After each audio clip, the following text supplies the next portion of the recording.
You guys, it's your girl Josh coming back to Real Takes. Today I'll be doing a review to season 2 of Marvel's Luke Cage. Now, before I jump into it, let me just go ahead and put that disclaimer out. I will be doing a spoiler review. Hope you heard me good. Spoiler review. There's not going to be a spoiler free in this one.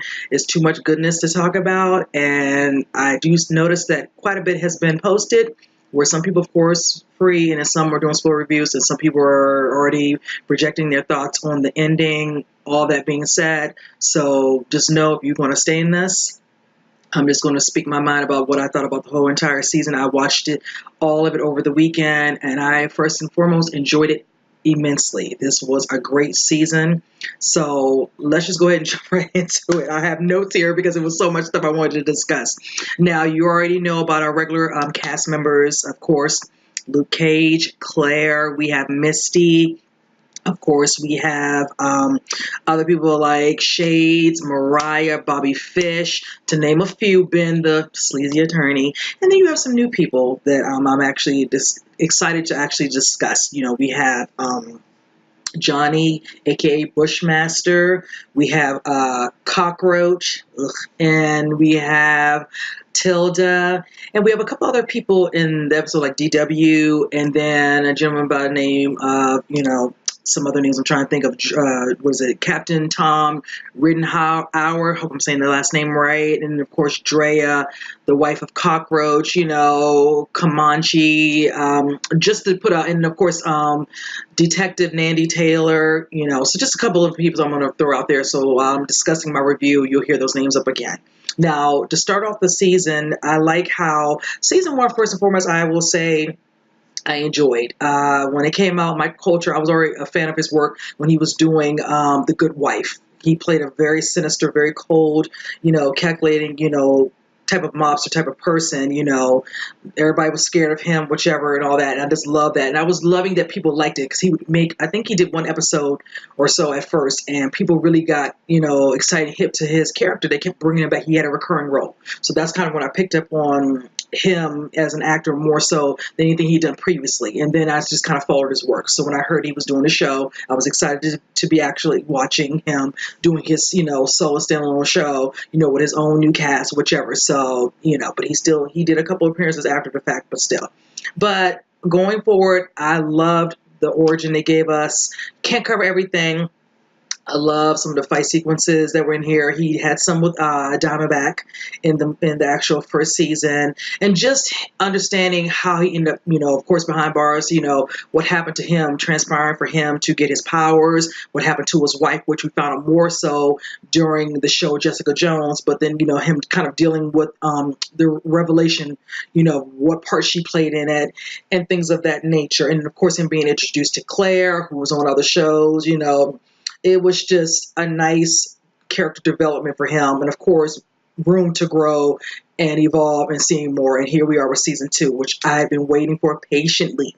I do love Netflix for having where all the episodes come out, because then you don't have to wait every week, because I just wanted to watch them all. So needless to say, moving on, the beginning of the episode, it kind of is a situation where he's dealing with the fact that this drug being put out and it's called his name. And of course, he's not having it. So he shows up, whichever. So he's dealing with still these issues with the drugs, the issues happening in Harlem, whichever. Now, also, you notice that, of course, him and Claire are still kind of going strong, but now there's becoming to be this sort of conflict between the two, because she feels he's not dealing with a lot of the issues or anger or certain things he's keeping bottled up, which basically has to do with the situation with what happened with his parents. Of course, his mother passing, her getting cancer and all that, him not being there for it because he was locked up, his father not having a good relationship with him, which we are introduced to him in the movie, the show, excuse me, and just very tense, scene where they meet on the street and they have certain choice words for each other.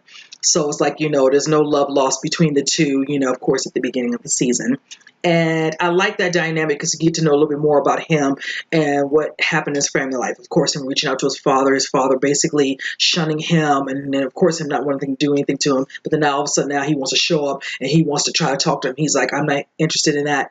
Why don't you do something for me? Bring back my mother, and then we'll talk. And then, of course, the little terminology when he's talking to him, how he kind of, speaks to him in a certain way and throws that word boy out, which he didn't take too kindly to, and he kind of threw it back in his face, whatever, and all that. So basically you can see the tension there. Now, also Misty.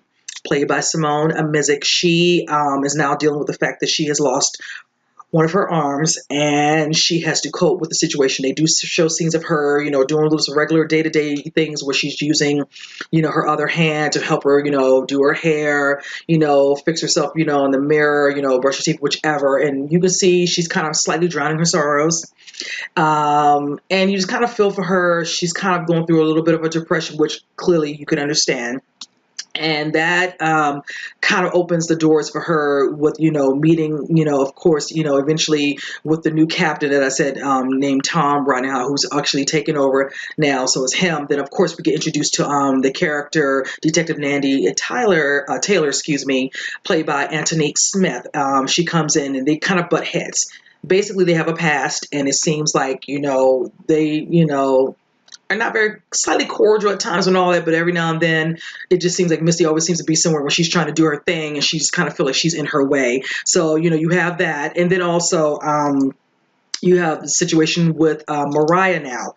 Mariah, aka African character, she is something. Ever since the first season, what happened, with her cousin, Shades being right there to help clean up the mess, and of course being there to be, her lover, but her confidant, her, protector, her helper, to see if he can help her build, her business and get, all the people, the big wigs in Harlem to work with her.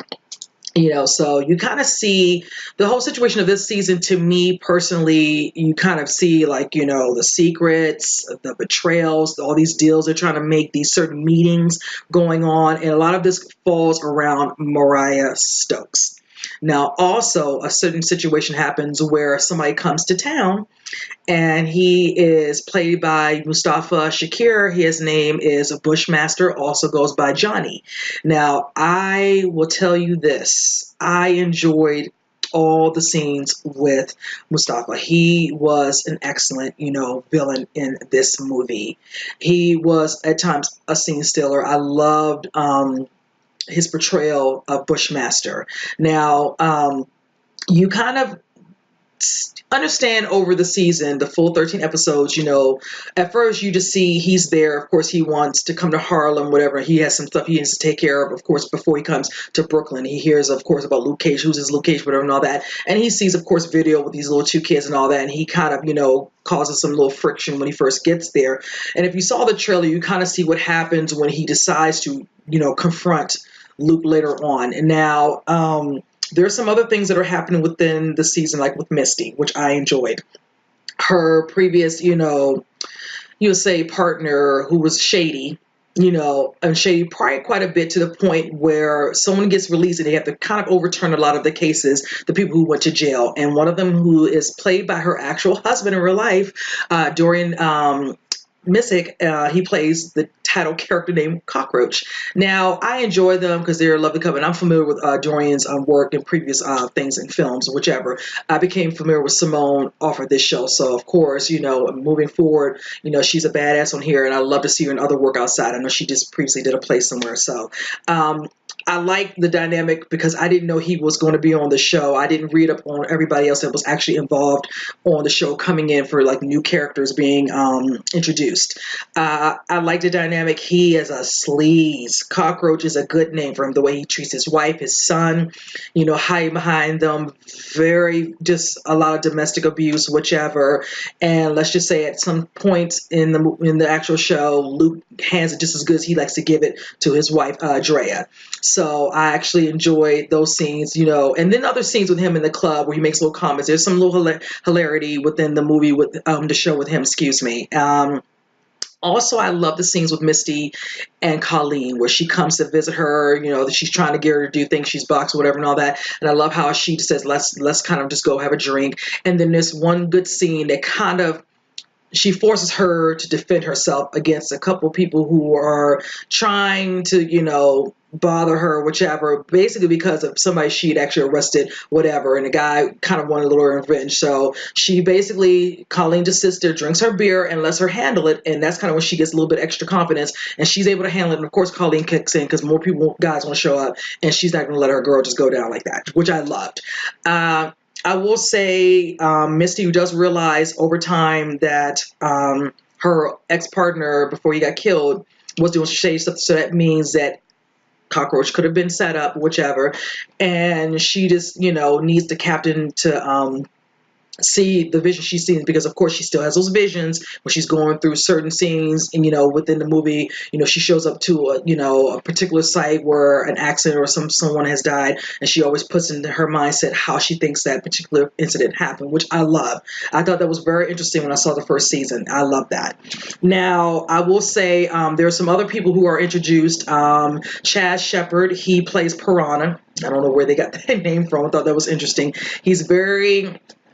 His character is just kind of like all over the place to me with his overall personality, a go-getter, whatever, and all that, got this money, whatever, and all that. He just wants to keep building business and all that, which he does with Mariah. Now, with Mariah, throughout this season, I noticed her trying to prove herself. She ends up meeting with somebody who's trying to help campaign so she get funds so she can open up kind of like a family first type of building, to embrace, women, who did things in the community, whichever, and all that, like a good like empowerment of sorts. So she tells her, you need to reach out to your daughter, and of course you can see at first she's not sure she wants to do that, but thinking, if you're talking about something family first, you need to do that. So that's when we're introduced to Gabrielle Dennis playing her daughter Tilda Johnson, and she shows up at her shop. She kind of does kind of holistic types of medical medication of sorts. Everything is basically all natural, whichever, and she does show up, and she's just wondering why, of all the places she could have opened the shop,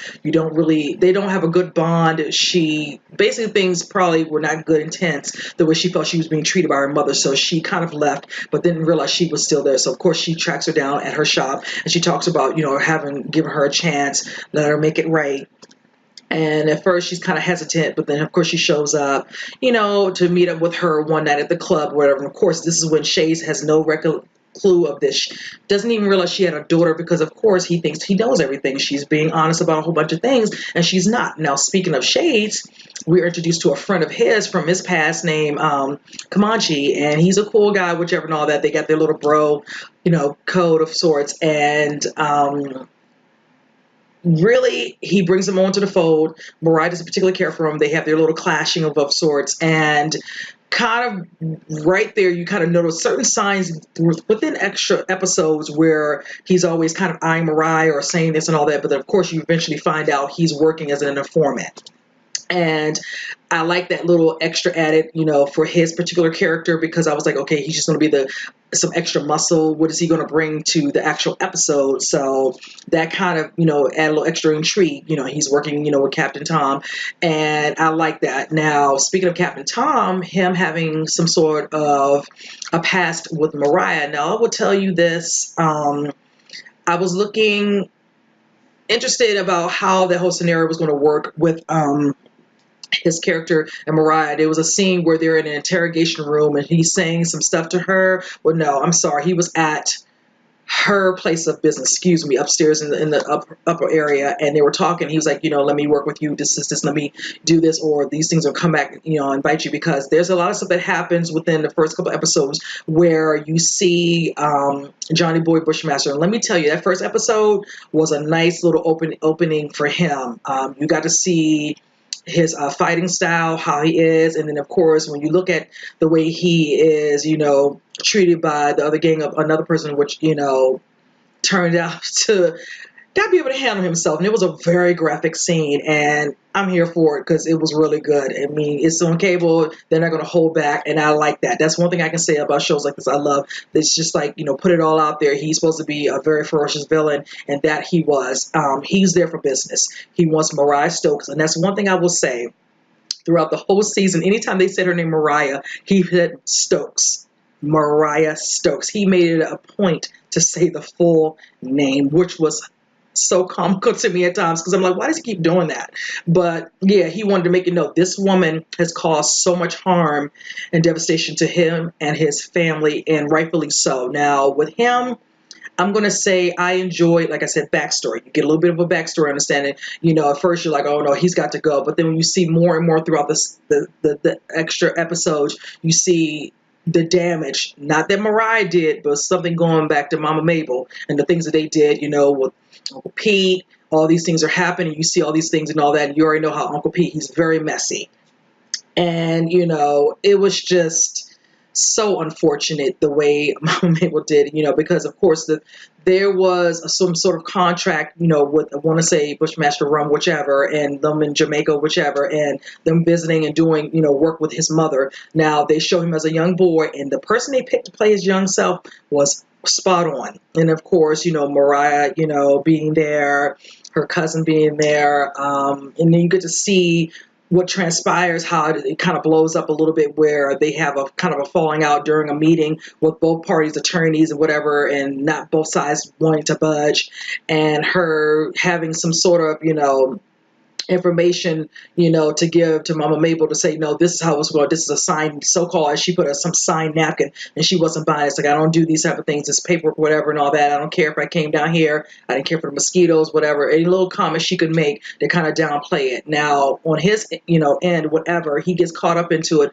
because they end up setting the home that they live on fire, and his mother basically shushed him out to get out, but she couldn't get out, and she got burned in the fire in the home. And of course, Mama Mabel shows up saying, she throws the papers, and she's like, I wasn't going to deal with no papers and all. And she looks at the boy, and she's like, I told your mother and all. And you're going to see the devastation on his, in his face. Then 2 years later, he has a situation where he's selling fruit, whatever, and all that. And of course, Uncle Pete comes up to him acting like he's just some random guy, because of course he didn't place the face enough to remember who he was to know that he was with her character, Mama Mabel. So when he starts to stab him, that's when you learn. Now, the one thing that's very prevalent throughout this whole season is this stuff that they call, and I want to make sure I get this name right.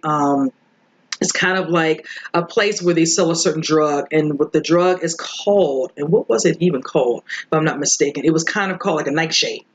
And it was kind of the drug that they use, drug of choice there. But of course, when they show the flashbacks of him, getting used at one of his, like I want to say his name is Uncle Quincy in the movie. He's a younger version, of course, compared to the older version. You see the scene, and it shows a scene where, of course, Bushmaster gets hurt, and you're kind of seeing them play out at the same time, whatever and all that, because at that moment, of course, they have used, because he shows up at Tilda's shop wanting certain, ingredients to have that. So in case he does get into certain, altercations, whatever, he can use that to help him, rejuvenate himself, which was nice to watch, because you can kind of see how he sets everything up. He has his little circle, he had all the candles lit up, and he's doing all these certain things, whatever, or he was being in front of a mirror and he broke the framing of, washing his hands, in the sink. It was just so many different scenes of him going through the motions. The scenes was so graphic where he had certain things that were kind of these little knives coming out. And of course, the scene from him being shot by Uncle Pete, and you see the bullet come out. It was just, they went right into it to show you exactly how this stuff is supposed to be so effective. So I did enjoy that as well. Now, for Tilda, is the scene between her and her mother, Mariah, and you find out some secrets. Now, I will say this, honestly, and I'm just going to put it out there, I thought Captain Tom was the father when he confronted her saying, does she know, really her age? Does she know who her father is? And she shut that down. And at that moment, I really thought that must be her father. Like, she's been lying to her daughter all this time. Granted, they don't have a good relationship and all that, but this is what's going on. So when that happened, that's what I thought. So I was put, that topic, off, to ease, because that's not exactly what went down. You find out Uncle Pete, because there's a very emotional scene, which I loved, with Alfre Wood. She's such a great actress, and she just lets it be known to Tilda while she's standing in the doorway of, because she just doesn't understand why her mother treats her, the way she is, like she doesn't live up to her standards and things of this nature. And come to find out, the reason why she can't really deal with her being in her presence or whatever is the fact that until she looks at her, she thinks of Uncle Pete. And I'm like, really? She was, physically, molested as a child. She didn't want it. She clearly kept saying that during that particular emotional scene. I never wanted it, with the tears flowing. And of course, Tilda understands what she's saying and all that, and she becomes devastated. And of course, she has her moment as well. Now, that was a good confrontation scene between the two, because she basically let it be known. It's like, now you know. And she just left her there crying. She's like, you're an evil person, this. Now, for scenes between Luke and Claire, I will say I enjoyed them, because they do have an issue where it comes to a head where they're having an argument in her home, and he gets a little bit too, excited in his feelings about it, that he hits the wall, and she just says she's never wanted to deal with that type of anger in his home again. She's been there. She doesn't want to do this at all. And of course, he lets it be known that he would never hurt her. And deep down, she knows it's true. But she's like, you really need to work on this anger. There's a lot you're holding up, whatever, because when she admitted that she went to see his father, that's kind of what set it all off. So you kind of feel, for them both because they're a good match. They're good. They just kind of, are able to give it well as they can take it when it comes to asserting their opinions, how they feel about certain things. And then, of course, him admitting that he's in love with her, whichever, which was a nice scene as well. But overall, scenes with Mariah and Shades were good. There's a scene where he just kind of realizes that she's doing certain things, she's acting a certain way, she's standoffish, but then he starts to change because there's a scene with a particular character in here, and I want to make sure I'm getting his name right. He's the sidekick to Johnny, and he was actually his uncle, and he basically gets kidnapped by Shades or whatever and all that after she gets away from the place that they're holding her so she won't get taken by him, because of course the whole thing with Bushmaster, he wants her so he can be done with her and all that, for all that, because she can't get Mama Mabel, whatever. It's been years and she's what's left, and now he knows that she's here. He wants her dead, done. And from there, he picks her up, he sees her on the street, whatever. The rest of them scattered, whatever, and from there you just kind of see a little bit of a change, because once he presents her the uncle, he takes it back to the shop, which is the main shop that they use for when they're discussing, Johnny, with his uncle, his sidekick guy friend named, his name is Sheldon, excuse me. And they have their discussions about what they're going to do, how they're going to find her, things of that nature there. So when he brought her back there, his uncle's wife is there, her name is, Aunt Ingrid, whichever. And when they bring her there, they see a girl that they'd actually used in regards to a decoy to one of her business guys to set him up so he would be an adulterer. She basically was working for the other side. She was able to give them information in this. When she saw her there to confront them in the actual little diner, she was the first to go. And from there, and the scene with the uncle was just so sad and horrific. But he let it be known, you're going to get what's coming to you. Everything's going to be taken away from her and whatever. All the while they just dousing alcohol, and they lit him up. And you could see the look on Shade's face. He could say, and he said it. He says, when she did that, he says, you could tell you had no heart, whatever and all that, because you didn't even flinch. He says, I saw your eyes, whatever and all that. And of course, she thinks she has a heart, whatever and all. I don't think she has one that's made of stone. But yes, watching that scene triggered something in him. It was just really not the same with him and her. And her, of course, when he wouldn't shut up, she shot him in the head, cold blank. It was just a really good scene. And just knowing that, of course, at this time, Bushmaster's not around. All these things are happening because he has a rejuvenate and help himself. That's when Tilda was helping him, and we get the flashbacks. And one thing I can say with Bushmaster and Luke's parts together, I like that Luke lets him know the separation between him and Johnny Boy Bushmaster. Like, no, we're not the same, whichever, and all that. I'm not going to work with you. You're deranged, whatever, and all that. I'm for Harlem. I'm for my people, and all. I'm not trying to harm anybody. He doesn't care who's in his way. If you're in his way, you're going to get it.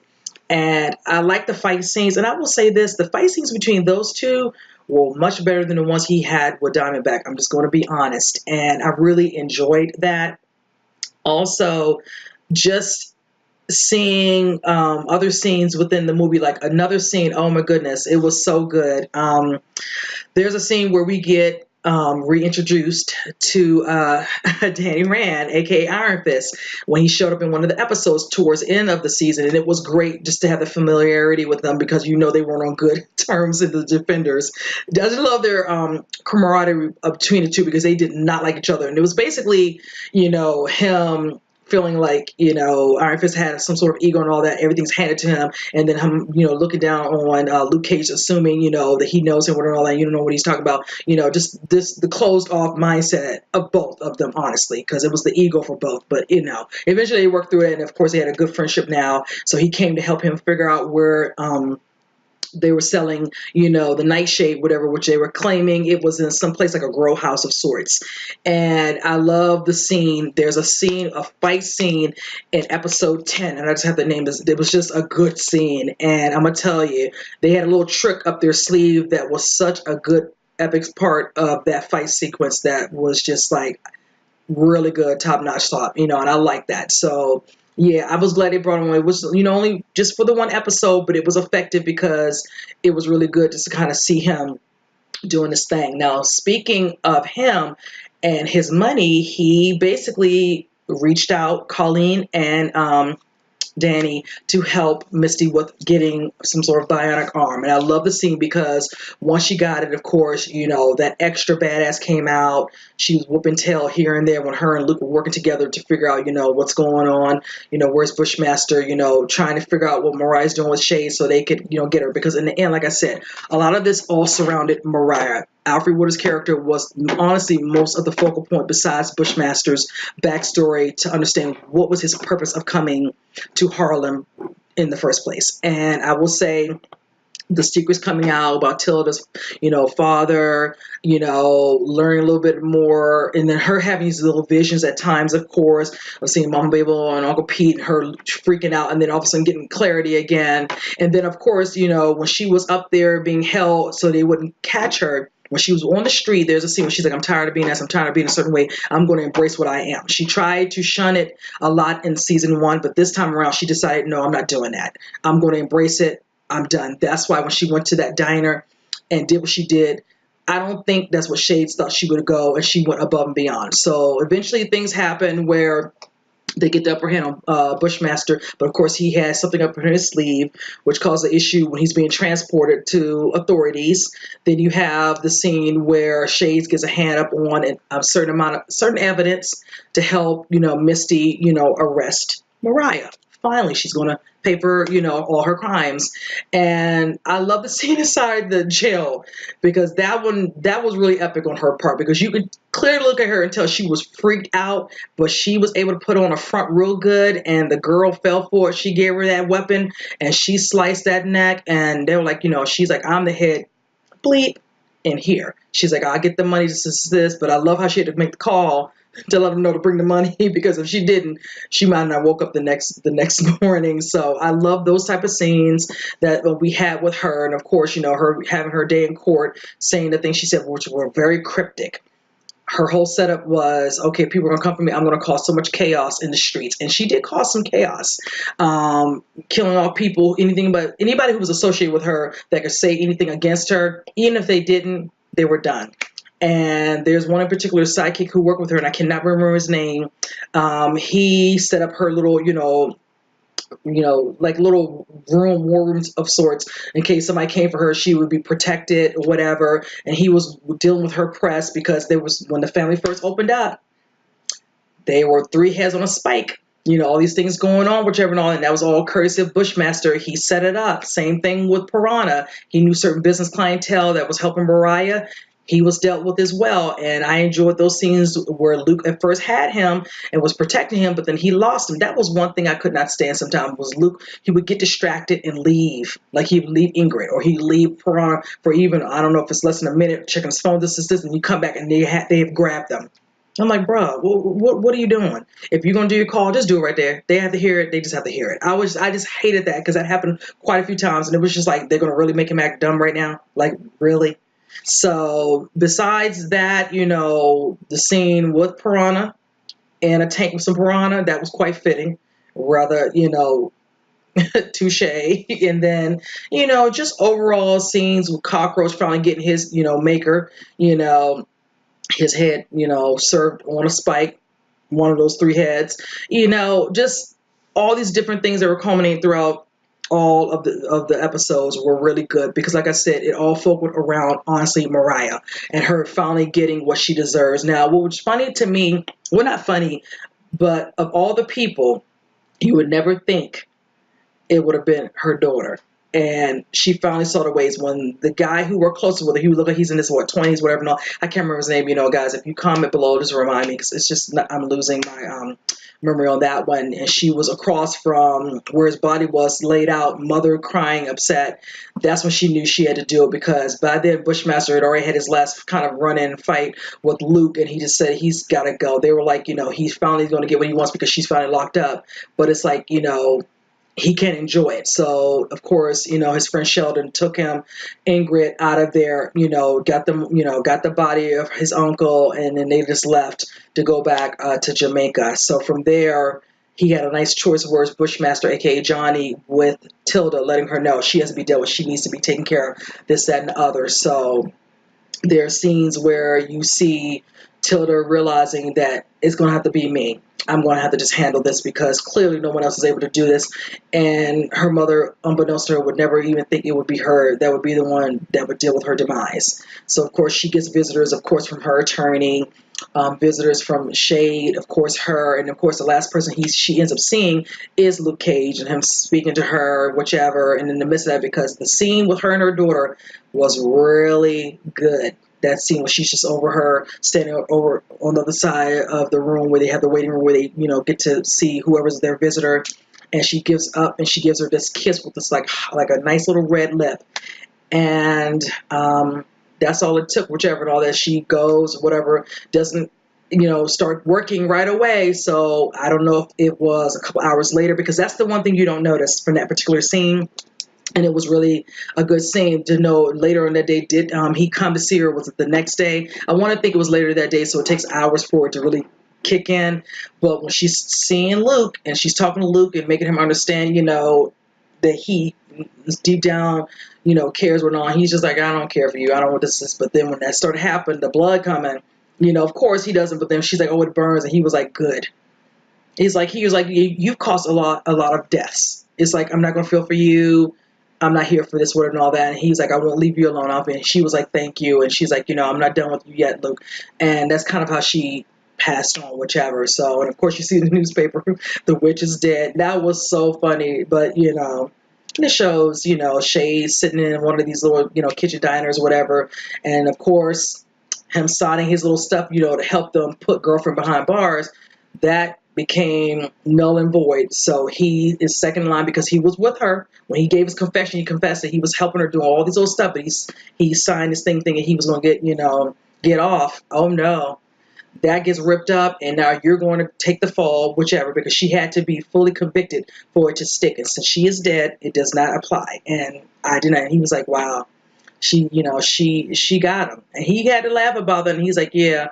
He's like, the crazy, what got me? And he's like, yeah, that's one thing she said, Misty, that she agreed. Now, speaking of Misty, I love the scene she had with Detective Nandy. Oh, yeah, she was just a hothead, whichever, just, and working against him, letting Bushmaster know where Mariah was being held. They didn't say anything, hovering in the interrogation room separate from the other one, listening in. And eventually she had to give her a good ass whooping, and she got it. And I loved it because she was so annoying throughout this whole thing. No offense to Antonique Smith, but her character, she played her character well. Excuse me. So I really enjoyed her scenes as well. She played a bitch very well within the movie. And just, seeing that Misty's coming to terms and to grips with, having this arm, being able to feel like she can still be a part of the force, whichever.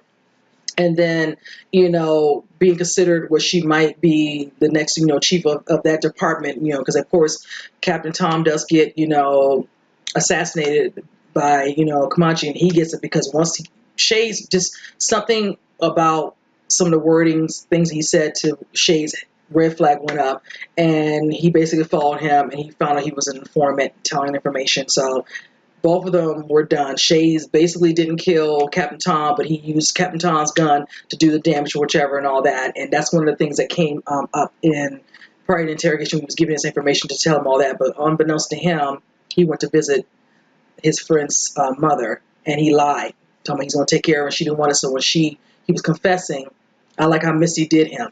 She was in the other room and heard everything, and she spit in his face. He deserved that. That's why I didn't feel sorry when he finally got locked up in the end. So basically, it looks like, of course, no more Mariah. Possibility Shades can come back. He's just going to be locked up. You never know if they bring a new villain. Something could happen, whatever. But, just not sure. Now, me, overall, I will say just seeing the scenes between Luke and his father, a little bit of a closure, him protecting him and making sure he's going to be okay when they were going to be coming after any of his family. And I like how, not full closure because he wanted him to come back, to his hometown with him. But he's like, I got work to do here, Dad. Let me, finish this. But I love the bond he had. He finally admitted to him, that he hated that he, didn't come visit him. He didn't, let me know he read his letters, and the way it was left, when his mom visited him and she did the hand thing up against the glass, and that was his last, moment. He keeps freezing his mind. His father felt guilty about, making it where that was his last and final time seeing his mother, like he could handle it better. And I like that little dynamic they had. So that was a nice, little, ending scene going towards the last of the episodes where it kind of shows him and his father, really trying to bond, a little bit. Now for Claire, after that incident in the home, she kind of left to go visit her mother, out of town. And she kind of packed up her stuff because that was basically a subleased, I think, apartment, whatever, which belonged to her mother, not even to her. And the woman who came to let him know he's not welcome, she left a letter letting her know she was, giving him his things or whatever. And that's kind of it. But now with everything after that, I loved the scene with the father where he makes that statement to Luke when they were having a bond. He's like, don't you make your calling a curse. You need to be better than me. I love that he said that to him. There's a lot of different little sayings here and there that I love, like, the scene of Bush, Master having this little moment where the woman was helping him as a little boy, and she makes a comment. She's like, nightshade doesn't heal, nightshade reveals. That was very interesting when she said that, when she was talking to the Uncle Quincy or whatever over top of little Johnny being helped, in that midst of her using the herbs, whatever they were using, that nightshade they call it, whichever, and all that. But just little comments like that were very, very interesting throughout certain movies. You had little comments here and there, whichever, but I like that one, especially about the nightshade. I thought that was very cryptic with whatever they said. It reveals, everything. I'm like, wow. So, yeah, the last part that I will say I enjoyed was the part of the reading of the will she did when the sleazy attorney showed up. And she basically leaves what looks like to be some sort of keyboard, which belonged to her uncle, and she leaves Harlem's Paradise to none other than Luke Cage. Now, if you see Tilda's face, she was not happy about that. And I'm thinking to myself, what made you really think that you were going to get it? You really didn't have a good relationship with your mom. You were trying your best to, even though she was doing a lot of things and saying a lot of things and still lying to you. Even when you were there, when certain things were going on, she would show up at the club, she would be doing one thing, but then saying another when authorities would show up. So it's like there was no trust, communication, anything there. And then you killed your mother. I mean, really? What, you really wanted that place? You have a place, your shop that you sell, organic types of, herbs, whatever, and all that for healing purposes or whichever, but you really wanted the Harlem Paradise, which I thought was interesting because I didn't expect her to be like, I thought she would just be happy because they showed her a smile when she said the keyboard part. But as soon as that other part came up, and Luke's face was just like, what? And then he reads to her and you show a little flashback of why she felt, somebody who really truly loves Harlem. And that was the thing, because when they first introduced us to Tilda, she knows Harlem is like she wanted to come back to be home, but it's like you left. This was her home. Like, don't let somebody force you to leave, a place you like love, whatever. If it's Harlem, Brooklyn, whatever, and she did. And when she came back, whatever and all, and she just chose to come back and not let it be known. So that's kind of why she feels that Luke represents that wholeheartedly, and she knows this place will be in good hands and it'll be protected. This will be like his little sire place where he can go, and oversee, and if people are coming there and all that, he'll kind of have more of a direct contact with dealing with people. I will say I loved when we did see the scene of him in there, and we see the character Sugar, which I loved. I loved him in season 1 as well, being his right-hand man.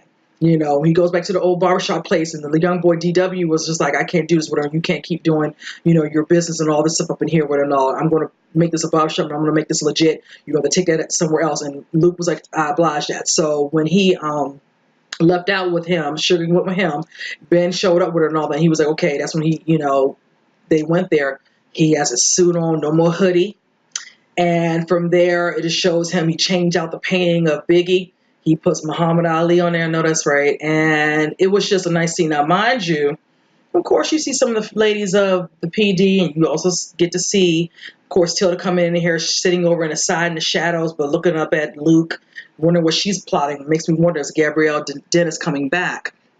And then you see other people that show up, like Annabella Anna, I want to say Anna Scorsese. I could be saying her last name incorrect. Excuse me if I am.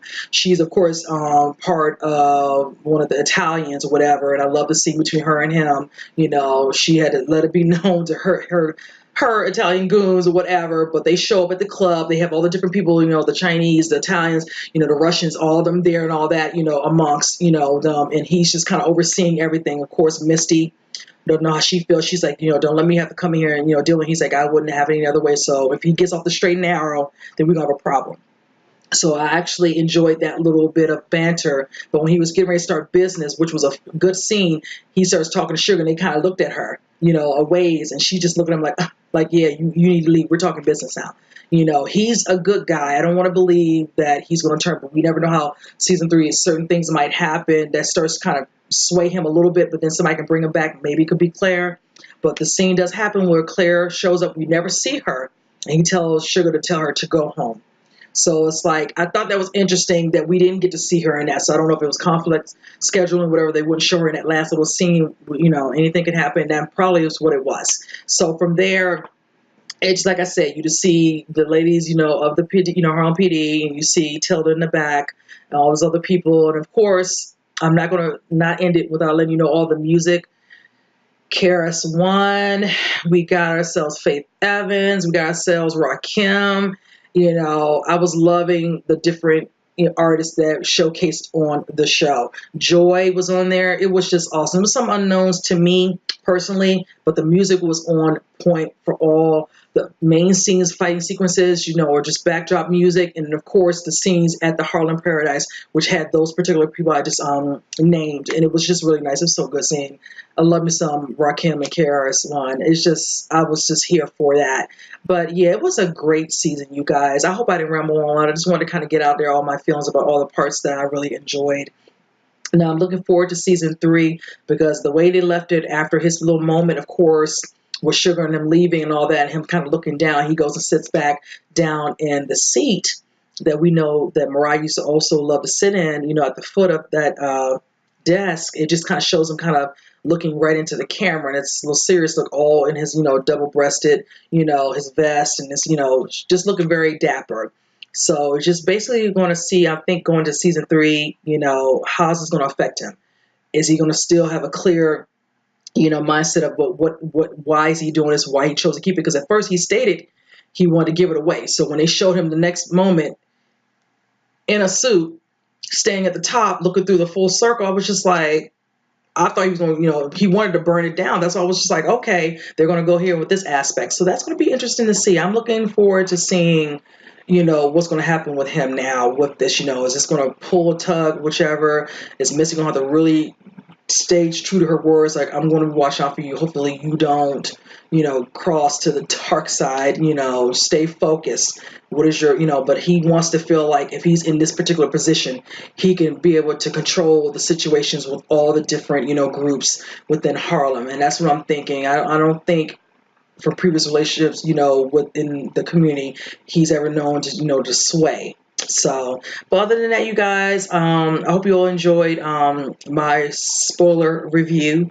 I've rambled on enough. Like I said, I'm ready for season 3. I'm excited for season 3. Again, the cast was great. Mustafa Shakir did the damn thing in this episode, in this particular full season. Simone Mizik did an awesome job. Michael Colter did great. I just couldn't ask for a better season. I really couldn't. So with that said, you guys, comment below. Let me know what you all thought about the overall season as well. And with that said, I will see you guys on the next review. Talk to you then. Take care.